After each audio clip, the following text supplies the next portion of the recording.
Thank you. So next up, she's no stranger to the community. You see her hitting the pavement, sometimes by herself, sometimes with her kids. Sometimes she has me a tow, I have her a tow.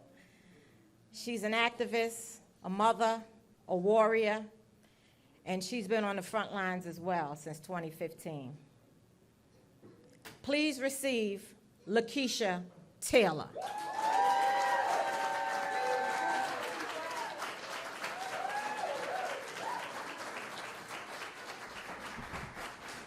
Thank you so much. Thank you. I appreciate it. I appreciate you being here. Once again, I apologize for the late start. But again, this is for you. This is for us. We must fight together.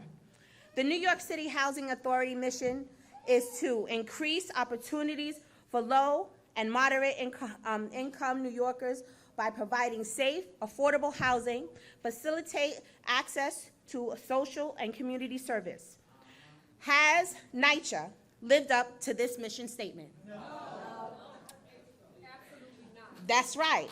Crime, up. Asthma, up. Homelessness, up. Lead poisoning, up. Pest control, down. Oh no, that is down. Living conditions, down. Affordable housing, down. In 1937, the federal government became involved with public housing under the United States Housing Act. This is a federal law which entitles, let me repeat, this is a federal law which entitles everyone to safe and sanitary housing conditions to lessen the extreme shortage of decent housing for low-income families. Well,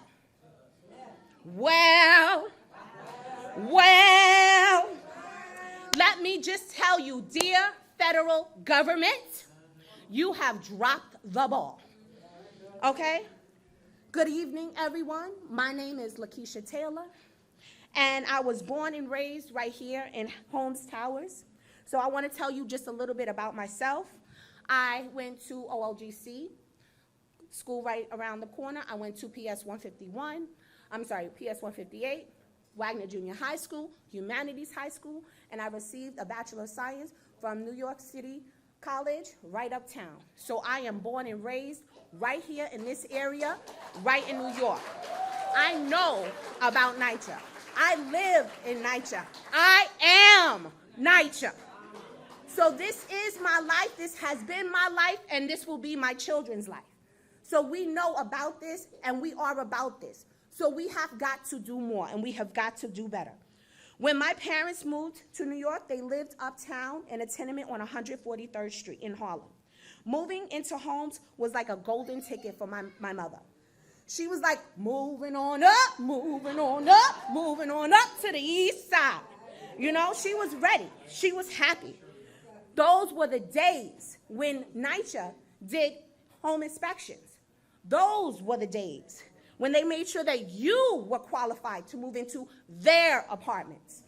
Those were the days that you could actually go into the management office and put in your ticket. Those were the days where there was actually responsibility. Those were the days that the federal government must have been talking about, because those are not the days we are living now. So I don't know what you're going to do about that. Frankly, it doesn't work anymore. Living in NYCHA has not been easy. It has been plagued with scandal after scandal, from high asthma rate to lead poisoning, and let's not forget about mold and mildew. Now we can add, oh man, I forgot my pictures. Now we can add unsafe elevators, not enough exterminators to the list. NYCHA is in such dire straits, we're at the fear of the only resource is slavery. Oops, I'm sorry. I mean privatization.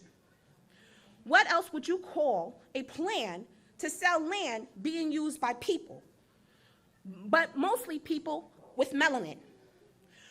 I'm talking about the parks that our children play in.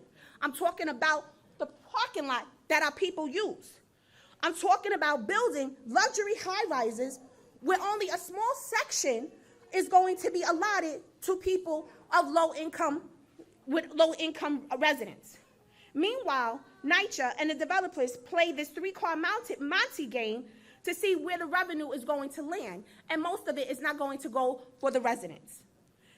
But most of it, how about it's not going to go for the people who are actually in poor living, inhumane conditions? Where has the money gone, NYCHA?